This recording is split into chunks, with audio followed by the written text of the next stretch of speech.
Deeper, Jeff Mason, Reuters White House correspondent, Jason Johnson, politics editor at theroot.com, Carlos Curbello, a former Republican congressman from Florida, Colleen McCain Nelson, the editorial page editor for the Kansas City Star, and Adam Wren, contributing editor for Indianapolis Monthly. Jeff, let's go to you first. Weigh the political damage of the House action and all that's been brought up this week. We're talking birtherism again. We're talking S-hole countries. All the things the president has said in the past that have caused people to call him a racist. Weigh that against the advantage the president has tried to make of making the squad now the face of the Democratic Party. Well, it's a great question. The first part of my answer to that will be to talk about a Reuters poll, Reuters Ipsos poll that came out last night, saying that his approval went up with Republicans after the comments that he made about the four congresswomen. So it is certainly, I mean, we always say this is going to help him with his base, or he's reaching out to his base. There is polling to suggest that it is absolutely helping him with his base, and that's something that the president will notice.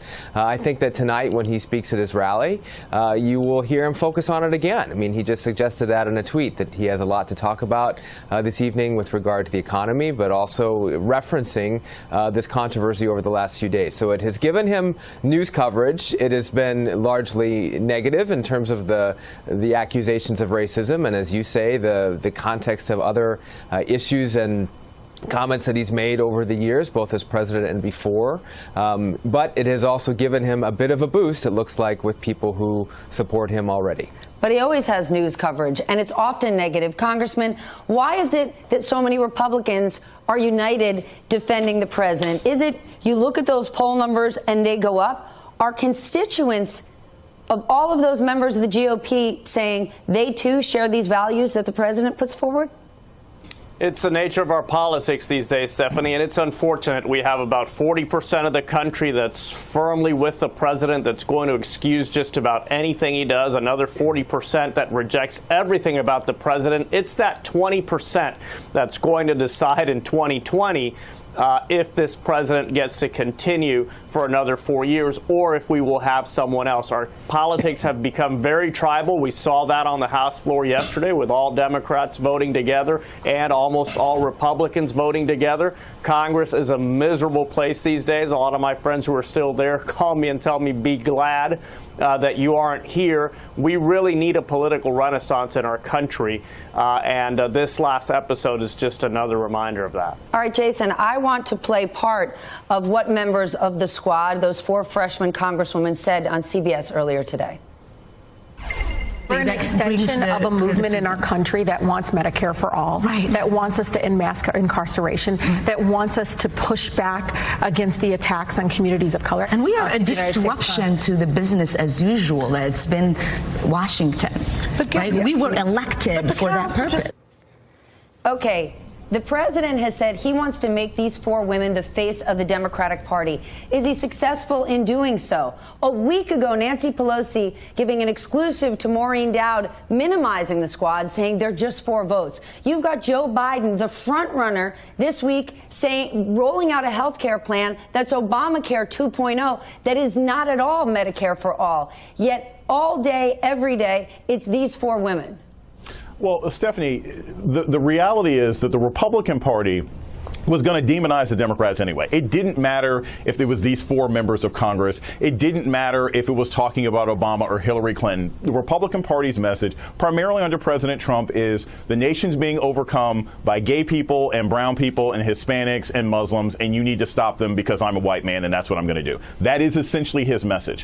What I think is important about the influence of these 4 particular individuals is the way in which they're even being framed and the complicity that sometimes we all engage in advancing the president's message. Because, Stephanie, I don't see a squad. I'm not necessarily even thinking of 4 women of color. I'm thinking of a representative from Michigan and Minnesota and Massachusetts and New York. That's literally the America that everybody says they're talking about. That's where these women represent. So to the degree that we continue to frame them in this way, the way first Democrats did with Nancy Pelosi and Trump, we play into this notion that they're somehow outliers, as opposed to women who represent the heartland and who are fighting for policy that matters, who are being attacked because of who they are, not what they're doing. Colleen, then take us to Missouri. When voters see these women, do they see 4 lawmakers representing specific districts, or do they see radical liberals pulling the whole Democratic Party to the left? Well, Trump is making a calculation here, and he's right in that these 4 congresswomen are not wildly popular in Missouri and Kansas. And so that's a calculation that he's making. They don't represent our states. Trump won Missouri and Kansas by 19 and 20 points, respectively. But we are hearing from some voters here who certainly are disturbed by Trump's tweets. Kansas Senator Jerry Moran was back in Kansas this week. He did a town hall in Lewisburg, Kansas, not a big city. And the first question he got was from a voter who was concerned about Trump's tweets. And interestingly, Jerry Moran diverged from Trump. He's one of the few Republicans who's condemned Trump in pretty uncertain terms. He said that these congresswomen are U.S. citizens, which should not be a bold thing to say. He said that it was inappropriate for the president to tell them to go anywhere because they're actually home. So Jerry Moran, a Republican, was willing to say that, but it's worth noting that all the other Republican members of Congress from Kansas and Missouri were not willing to condemn the president in the same way. And with each one of these passing episodes with the president taking a stand like this, we see fewer and fewer Republicans willing to call him out on statements like this. Adam, take us to Indiana. This is the home state of VP Pence. We know there are a lot of people who have said they don't like what the president says, but the system is working well enough that they don't want to destroy it. That's right. You see signs of the Republican-Trump coalition here in Indiana starting to fracture with outgoing Republican Representative Susan Brooks voting to condemn the president. This is a representative who represents a suburban Republican-leaning district just north of Indianapolis, and she has voted with the president 97% of the time. Indiana voted for Trump by 19 points in 2016, and we've really seen that margin decay over the last several years. His approval rating here is just +1 positive, so roughly 18 points he's dropped by. And I think Republican Representative Susan Brooks, her vote to condemn the president was really a sign of that fracturing. Again, like the other states mentioned, all the other Hoosier Republicans in the delegation did not vote to condemn the president, so he still has a grip on Republican members of the delegation here. Jeff, so the president is telling the American people, you do not want to blow up the system, and Democrats do. But you know who else doesn't want to blow up the system? Joe Biden. And he's the front runner. And behind him, you've got Bernie Sanders and Elizabeth Warren, who might represent the progressive wing of the Democratic Party.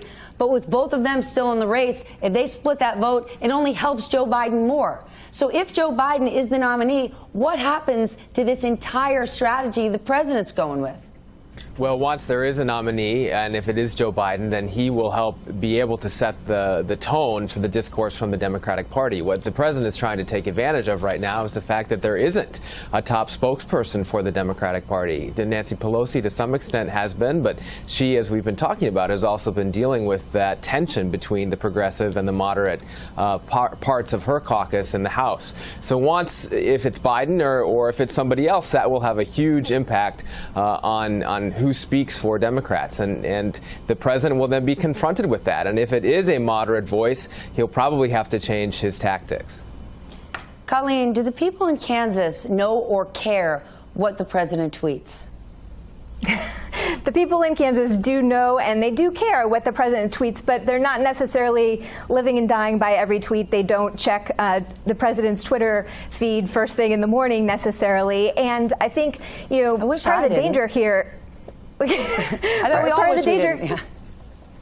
We all wish we didn't. Part of the danger here is that we're all becoming increasingly inured to this, and so each tweet has a little less shock value. And I think a sentiment we've all heard a lot this week was, well, this wasn't as bad as what happened after Charlottesville. And part of what factors into that is that we're less shocked this time around than after Charlottesville. And so it's not necessarily that it's any less offensive, but we're less shocked. And so we see fewer and fewer people responding with shock or saying this is a red line or saying this is unacceptable. And so people are aware of what he's tweeting, but like the rest of the country, we become increasingly inured to where the red line is and where we should be saying this is not okay for the president to be saying racist things. Do you know what happened after Charlottesville? The 2018 midterms, and Democrats overwhelmingly won. So are we really becoming desensitized? Colleen?